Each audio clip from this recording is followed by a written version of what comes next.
سلامونه، وخت مو په خیر. حکومت په هیڅ صورت د 2000 نورو طالب بندیانو د ازادولو طرفدار نه دی.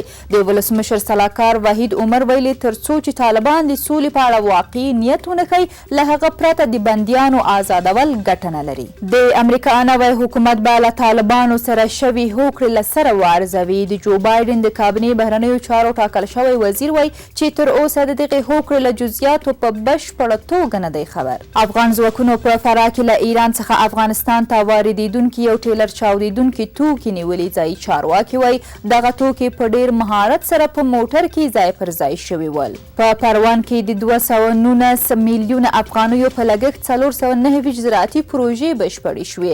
ځایي چارواکي وایي د دغو پروژو په پرانیستي سره به د دهقانانو کارونه ښه او منظم شي. او د افغانستان او ایرلند ترمنځ د راتلونکي لوبلړۍ لومړۍ لوبه سبا سهار 10:30 بجې پیلیږي. دا د کرونا وایرس تر خپرېدو وروسته د ایرلند پر وړاندې د افغانستان لومړنۍ نړیوالې لوبې دي.